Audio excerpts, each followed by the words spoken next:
welcome to the Brothers Random Show. My name is Travis. I'm Michael.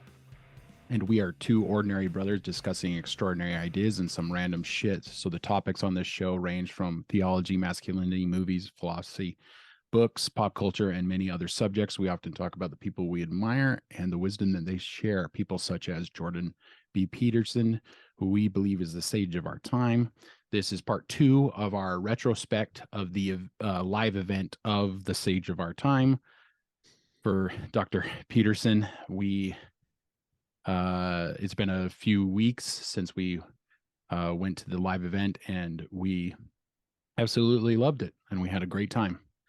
Did a bunch of interviews. Some of them are on our part 1, and if you want to watch those, go back and watch those. And this is our part 2, where we'll be discussing more of the same.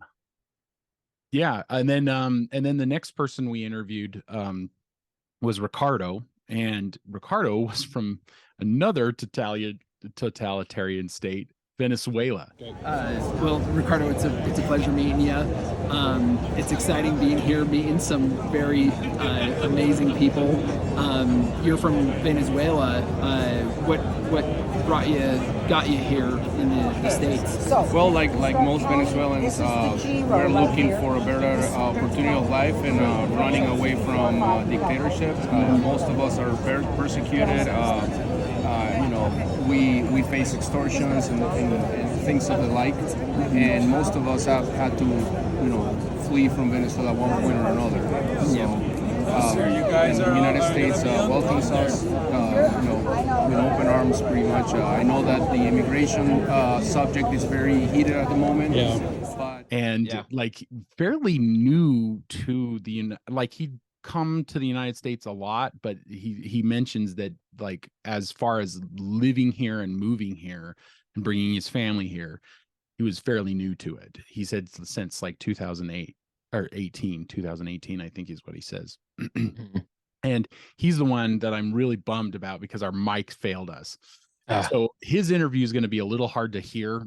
He sounded like he'd come on. So we might try to get some of these people on, as long form interviews for this show. That would be great.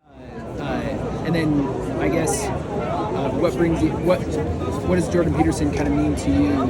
Okay, well, Jordan Peterson talks about he has a new show about Exodus, and he talks a lot in his first book about the Exodus part of the Bible, and I think it relates a lot to what Venezuelans are going through, because they are sort of leaving tyranny from Venezuela, and they have to literally go through a desert, because many of them go through the border seeking asylum, and they have to walk, literally a desert to get to United States and to get to a promised land where they're promised, free from tyranny, free from persecution, and an opportunity of a new life. So that for me, helped me out to see many things of my life, and being here kind of like embraced me as a father and as a husband to just keep moving forward. You have kids then? Yeah, I got three little ones. Oh, fun. Yeah. That's great. Yeah. I guess, what have you learned from Jordan Peterson to maybe skills or things to be able to be a better father and husband? Well, this is going to sound, being a better negotiator, because Jordan Peterson talks a lot about how to negotiate, because sometimes we're good about negotiating in behalf of others, but not sometimes on behalf of ourselves. So I guess on those two aspects, I've been learning a lot about how to stand up and how to, sharpen skills that I can do better on both of those sides. Cool. As a negotiator, yeah. Very good. How has the things that Jordan Peterson says about being against authoritarianism, being for free speech, I guess being from Venezuela, talk to us a little bit about that. Yep. I think sometimes I have people in North Dakota, where I came from, that they ask me, are we being too let's say, surprised about things that are going on? And I said, no. You have to face them with courage, and don't let them just slide under the table, because like free speech is something that people are sometimes they don't think it is as important as it actually is, because in dictatorships, that's what was taken away at first, and then guns, and then and then keep going other things. But free speech is such a core, a nucleus when it comes to defending your own rights.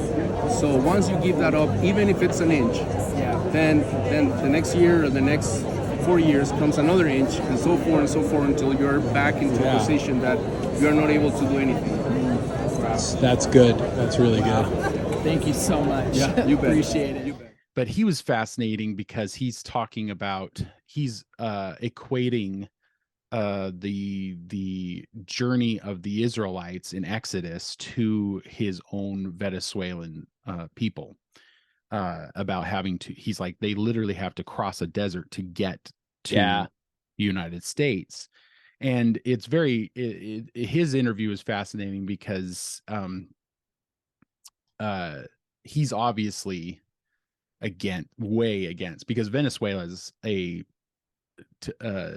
totalitarian state that's happening now. It's still happening. Like, there are people, like, what was it, a couple of years ago, they showed footage online of people killing their dogs so they could eat, just crazy shit like that. So They had just crazy stuff, food lines, trying to get food. Yeah, food shortages. Just some really bad stuff. And he mentioned how he wanted to make sure he got his wife here. It didn't pass, but they were trying to make it so that if a child was born in Venezuela, that the child was basically belonged to the state. Wow. And he was scared of that. Yeah. And I guess it didn't actually happen, but he was so afraid of it that he got his wife over here to have their baby. Yeah.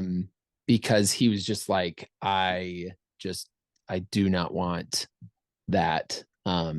So it sounded like he still was trying to get his some other family members, some of the family members here. So he's still like in the midst of the struggle, really. Yeah. That was that was something else. Yeah. I mean, Ricardo was great, was just, he seemed like a really great person. And all of them did. But yeah, Ricardo was like, his story and his English was really good, which was really cool too. Yeah, I have a friend from El Salvador whose English is impeccable. So when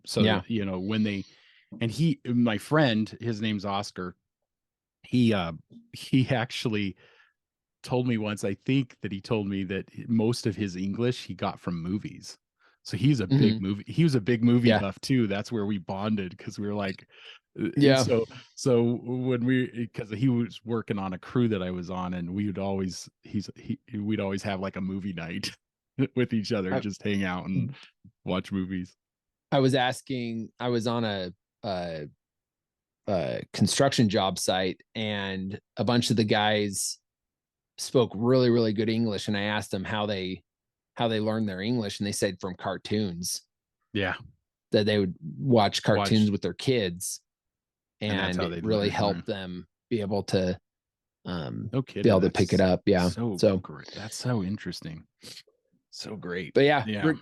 Ricardo and Malia, we kind of asked them the question of, like, what do you feel about Jordan Peterson talking against totalitarian type of like laws, which is where basically Jordan Peterson, the hill he was going to die on was this a bill in Canada that was going to force people to use people's preferred pronouns.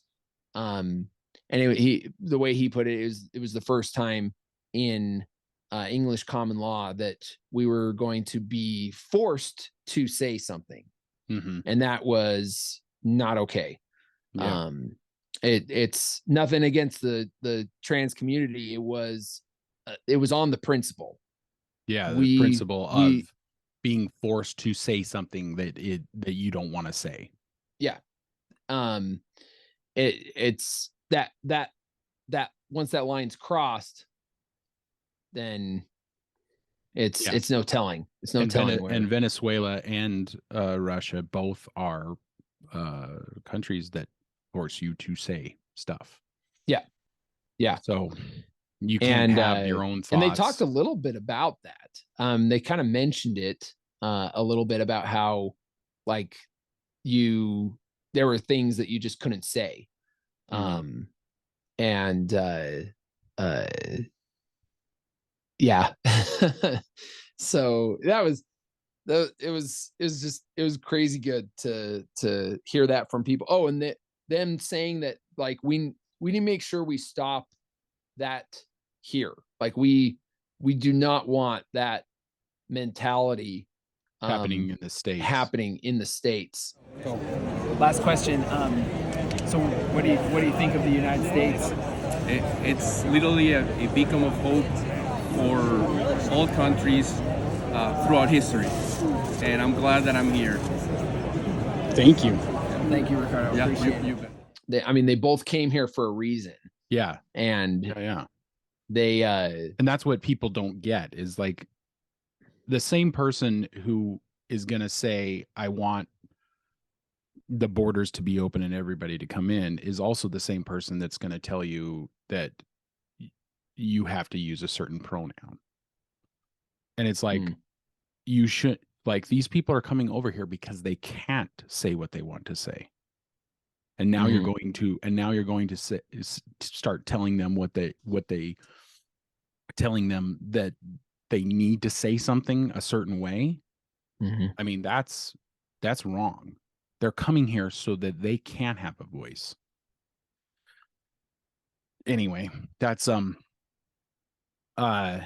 let's talk a little bit about how, like, I think we already touched a little bit on it, but people are kind of starved for other people to you mentioned this right after we got out. You mentioned that we need to have some kind of like social hour or something like that for people to kind of get together and talk about the thing, the event, which is something that would be great, like a like a Slack channel or something like that, because people seemed, when we interviewed people, they seemed really ready to talk about this intellectual that they love.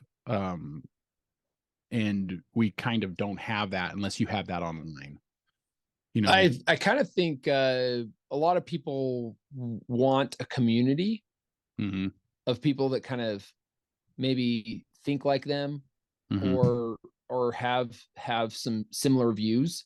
Yeah. And with the mass exodus out of religions and no one is in a bowling league anymore. Ben Shapiro kind of talks about this. Bowling league. Like back in the day, everybody attended church and they were in a bowling league. Like 80% of Americans were in a bowling league. And both of those things are gone. And like they're both basically, I mean, that's religion crazy. isn't dead by any means, but they've just had a mass exodus of people just, well, I'm spiritual, I'm not religious. It just, and it's, I mean, I don't attend a church. I mean, so it's hard for me to sit and talk about how this isn't good when we ourselves don't. Well, but, and that's if that's what this event was, is a gathering like a church. An opportunity for it to be able to facilitate a community. Yeah. And that's why I said, like, afterwards, maybe something like a ice cream social afterwards or something might have been appropriate. it doesn't need Jordan Peterson doesn't even need to be involved, but the idea that just to hang out, just people to hang just out, people to be able to mingle yeah, and kind of meet each other. And I even thought about this, like,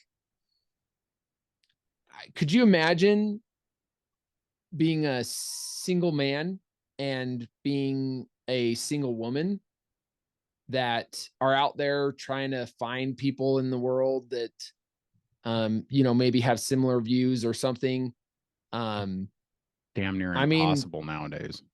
a Jordan Peterson ice cream social, that might be possibly the best place to be able to find somebody that you could spend the rest of your life with. I don't know. I'm just saying, like, it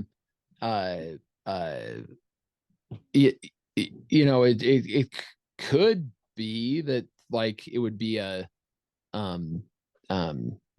good opportunity for people to be able to find friendships, or relationships within the kind of community. Well, and we've become a society of people who meet each other online, and there's almost no like interpersonal, like if you and I hadn't started talking with everybody around us, I don't think we would have talked to anybody other than you and me, talking to each other.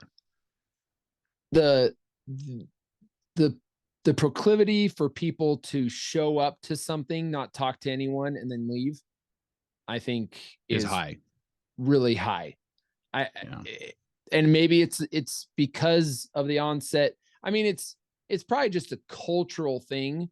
The onset of the iPhone, personal computers, movies, or not movies, sorry, television screens, basically in our pocket 24/7, might just lend to that we don't talk to each other very much. Yeah. I mean, it used to be that if you were in line for something, you'd sit there and talk to everybody. Do. Yeah. You sat in line, and that's it. You sat in line until it was your turn. And if you were in line for a really long time, that was it. Like, so what did you do? You talked to the person in front of you, and you talked to the person behind you. Yeah. Like concerts and when movie lines. Yeah. I remember having great conversations with people in movie lines. So yeah, those before the advent of the internet in your pocket. So I mean, now people's heads are like this, and they don't. Everybody's doing their own thing. Yeah, doing their own thing. Yeah. You used to if somebody broke down on the side of the road, you used to go, they would need somebody to stop and help them. Now you just call whoever's around in your vicinity, your friend or whatever, they come help you. Or you just call AAA and they just come get you, right? Yeah. So it's all been, we've outsourced friendships. Friendships. Before we get finish this up, I want to talk a little bit about the event itself. So when I found out that he was coming there to Billings, I decided to get tickets as quickly as I could because I thought they were going to sell out.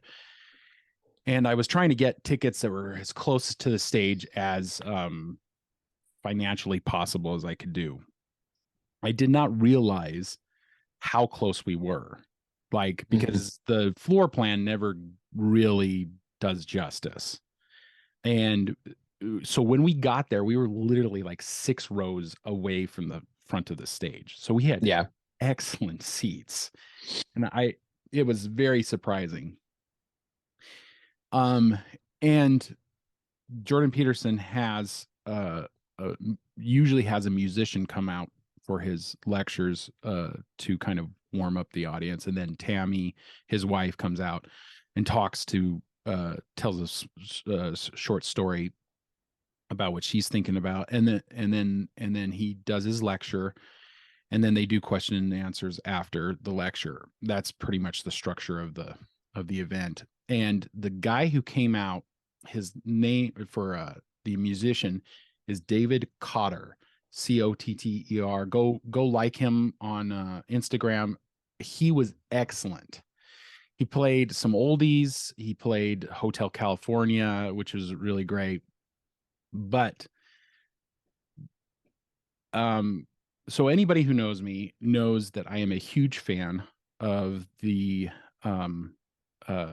composer Hans Zimmer. I've been a fan of his since pretty much The Lion King. He wrote the score for Lion King. He wrote the score for, and the excellent score for Gladiator, which is a phenomenal score. And I'm kind of a score nut junkie, whatever you want to call it.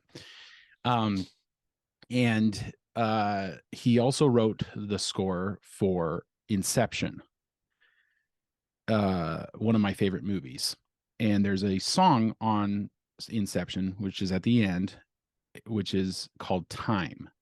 And it's an excellent piece of music. It rises and rises and rises and then has a crescendo and then kind of comes down slowly. And it's a beautiful song. It evokes like a happy sadness. And that's the only way that I could put it.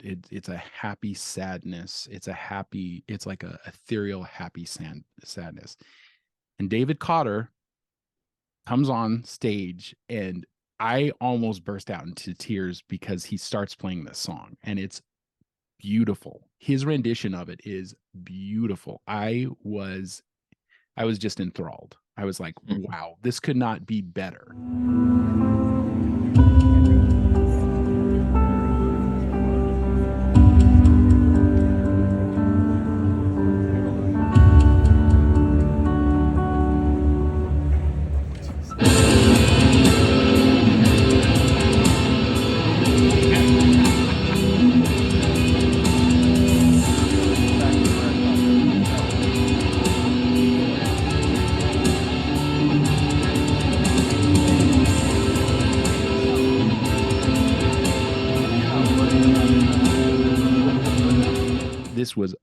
I was just like, this is awesome, because it's not a tune that everybody knows, but everybody can kind of recognize when they hear it. They're like, oh wow, this is amazing. And there's tons of, if you put in Hans Zimmer Time cover in like a Google search or a YouTube search, there's tons of covers of it. There's rock covers, there's heavy metal covers, there's orchestral covers. It's an amazing song. And I just wanted to mention that because it was by and far set the tone for the evening. And I guess we should talk about the actual lecture. We've talked about everything around the lecture. So his lecture mostly focused on rules. I think he's thinking of because he's written 2 books about rules for life, and I think he's over kind of, and I think they're coming to the end of the tour that he's been on for. I think he's been on for about a year, about 6 months now. He started in November and he's been going ever since. And he starts out with a story of Jesus, which is that the Pharisees try to basically corner Jesus with a question. And the question was, what is the greatest of commandments? The greatest of the commandments. And I think in Jewish tradition, it's 390 commandments, something. I can't remember exactly, but the greatest of which, or the most known of which, are the 10 Commandments. Yeah. And Jordan didn't really go into this, but I'll mention it here in a second. But basically, Jesus says that the greatest of the commandments is love God with all thy heart, my mind, and strength. And the second is like unto it. Love God as you would love yourself. Love your neighbor. Sorry, love your neighbor, as you would love yourself. As you would love yourself. And what Jordan was talking about, one point of note though is that basically, if those who are interested, the 10 commandments break up into those two things. The first 5 are about loving God with all your heart, mind, and strength, and the next 5 are about loving your neighbor. Because if you love your neighbor, you're not gonna, covet his wife. If you love your neighbor, you're not gonna steal. You're not gonna kill. Right. Yeah. Like they kind of break up into halves of just that. Anyway, he basically Jordan was saying, talking about Christ, that Christ took the laws, all the rules, and pulled out an ethic out of all the rules, right? And the ethic is love God with all your heart, mind, and strength, and love your neighbor, right? Like, and I think he was trying to synopsisize. Is that a word? Bring a synopsis. That's a word. We just made it up. Synopsisize. I'm making it up. Shakespeare did it. Let's do it. Let's do it. His rules. And correct me if I'm wrong, but I think the conclusion he came to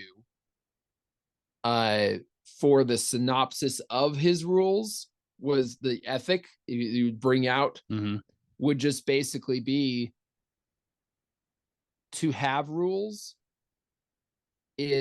can be a step towards freedom. Yes.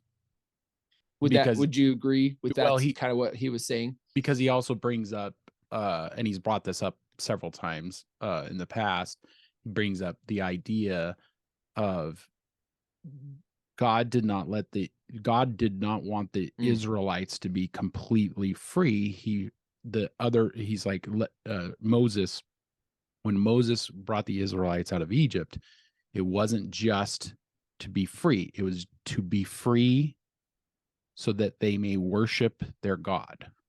And it was that was always said when he would go to Pharaoh. Yeah. And when God would say, Moses, go free my people that they may worship me in the wilderness. Yes. Like it was always with a caveat to it. Here's the rule. You're free to do this. Yeah. You're going to be free. Like let them go free that they may worship me. Yeah. So it's very interesting because he goes, one of the analogies he uses is, and it got a big laugh, was the idea that if you go to a chess match, one of the opponents doesn't pull out a stick and knock the other opponent over. He's like, then he won't be asked back to the game, right? So part of the game is the rules within the game. You have to abide by the rules within the game. And supposedly chess people say that the amount of different moves you can do in a chess match is infinite, right? It's like there's so many, it's as much as the stars in the heavens or something like that. And the molecules or something in the universe or something. It's supposed to be infinite. Yeah. It's supposed to be infinite. But because there are rules within that chessboard, you are limited to that. And that's what he's trying to say, is that in your life, you want freedom, but with ultimate freedom comes ultimate chaos. And you want freedom to obey the rules, which is why we have laws of the land, which is why, so you're not, ultimate freedom is not the answer. It's just freedom to obey the rules. And that's kind of what I gathered from his. Well, from his or lecture. just to play the best game. Yes. Within the realm of the rules. Within a structure. Right? Yeah. Right? Like, somewhere I think he said, he was like, if that chess player were to bring a stick and whack their opponent, it's like, all right, cool, I win. But did you really win? Right? Like, not within the rules of the game. You do not within win. I mean, and this, he didn't say this at the event, but I've heard him say this before, which was basically in Brothers Crab. Is it Brothers? Is it Crime and Punishment, where this guy he plots and kills this woman? Yeah. And then eventually, yeah, I think that's Crime and Punishment, where that's Crime and Punishment. He plots and then he kills this woman, who is by all intents and purposes really kind of an awful person, but yeah. he's justified money. in it. Yeah. He's justified in it. He steals the money and stuff like that. The thing though is like he gets all the money and whatever, but he doesn't win. Yeah. He broke the rules, right? So yeah, by killing her. Yeah, by committing murder, right? So I love that kind of where he's talking about like you can have success, but it has to be within the rules. Otherwise, it's not really success, right? Yeah, you didn't like really win the chess match if you knocked out the guy knocked out your opponent, right? Now, if you knocked out your opponent in boxing, that's within the rules. That's within the game. Rules. So you win that's the game you're playing. Yeah. So if you apply this to your life, getting ahead by stealing from other people, you might have success for a short time, but then at some point you're going to get caught, or at some point something's going to happen. That's why they say the mafia, the mafia dons were always ended by being taken out, so you never actually win. You're just waiting the inevitable. Did you ever listen to, and I can't remember which Chris Williamson movie or interview it Video. Was. I want to say it was with Rob Henderson. I don't know for sure. I want to say it was with Rob Henderson, where he talks about in movies rules within fight scenes. Do you remember this? No, I don't know anything about this. He kind of talks about the Bourne Identity, or the Bourne Identity movies, where they'll have a fight and it'll be hand to hand. He'll be fighting somebody, and then one of the guys will pull out a knife, and the hero won't pull out a weapon until the bad guy pulls out a weapon. Huh.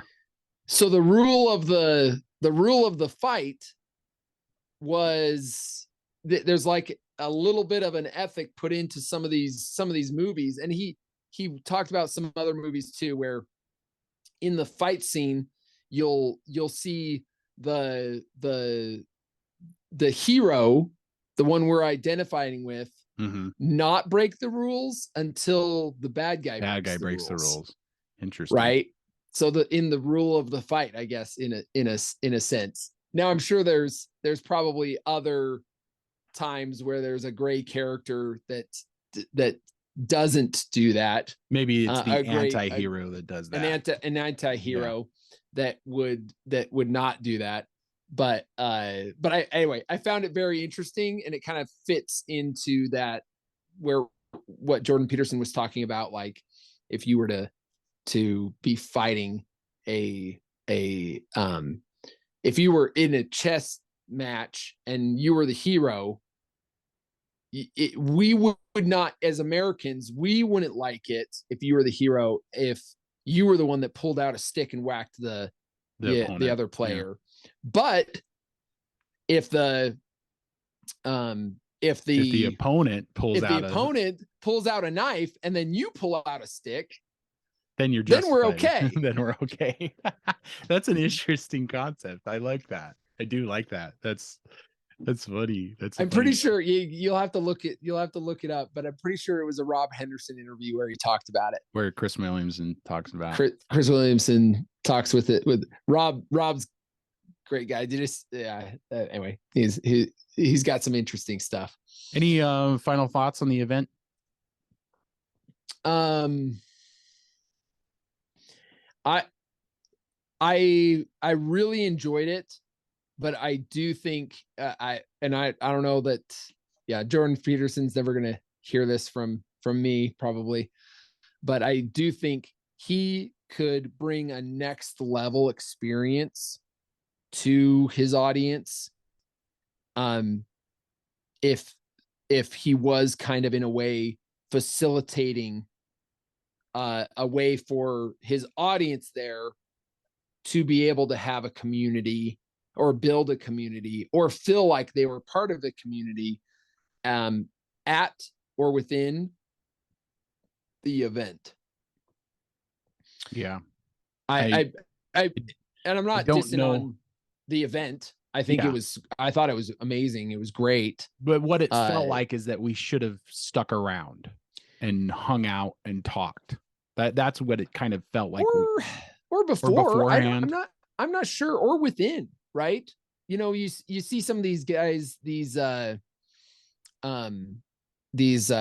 gurus, right? And Jordan Peterson's not this, and maybe that's why it wouldn't work. But where like Tony Robinson will have Tony Robbins. If he's doing an event, he'll have people get together and like write things down, and he'll interact, kind of thing. Mm-hmm. I don't know. It's just it did feel a little bit like it could have been something recorded that I could have just watched and oh, you mean push pause on when okay. Yeah. Right.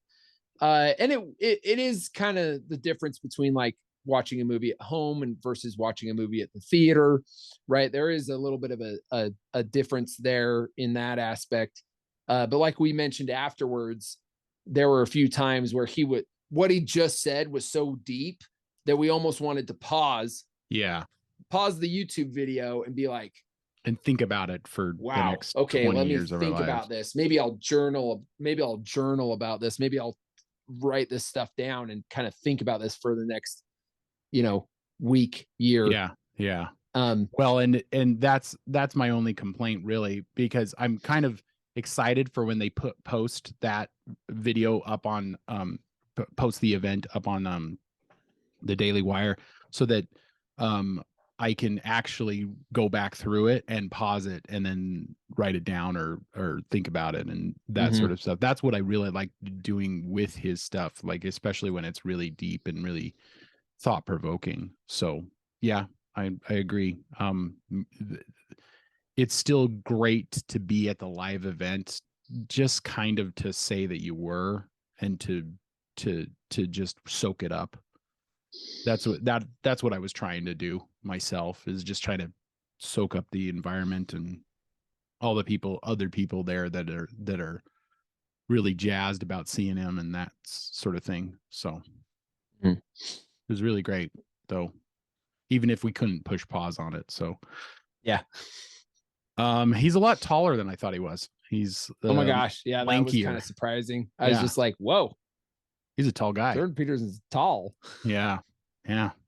It was great though. The event was, I gotta admit, the event, it felt a lot funnier than his normally, like he would say things that were just kind of found yourself laughing a lot. I found myself laughing a lot at it. So I think in another life, Jordan Peterson sees himself would have loved to have been a comedian.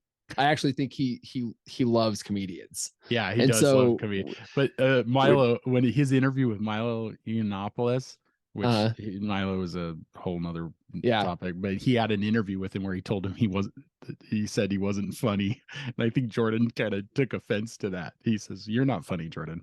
And Jordan was like, "Well, I make jokes." It was like a little like bit that of he didn't like being told that. So, I did though. I thought he was funny, and I Yeah. but I do, when every once in a while when he talks about comedians, I actually think, like, in another life he would have liked to have been a comedian. Yeah. Yeah. So interesting. he might be getting a little bit of wish fulfillment in some of the stuff. Yeah. So yeah, cool. Any last thoughts for you? No, I thought it was a great experience. I would do it again, maybe not for the price that we paid, but I would like to do it again, probably at some point. Who knows? Things happen. So I honestly didn't ever think that he would come to as small as of a city as Billings, Montana. So who knows? It didn't look quite like they sold out. They got really close. But it didn't look quite like they sold out. So I don't know what the likelihood of that happening again is. But they may have not opened it up to the whole arena, because I saw some places that it was like taped off and stuff. So they may have sold out to as much as they wanted to have sold. I don't really know, but I doubt they sold out, because it's in the middle of Montana. So I don't know. But I don't know. It's a small city. It's not that big. So anyway, I think we could wrap this up. What are the socials there, Michael? Yeah, so Twitter at Brothers V Random, and Instagram at the Brothers Random. Our email, the Brothers Random V at Gmail. And we're on Rumble, we're on Apple Podcasts. Yeah. There's not a lot of other The Brothers Random out there, so you can just look it up there. Yeah, and look for the Sword in the Skull. That's our logo. Keep reading, keep listening, keep watching, learn more. We'll see you, brother. See ya.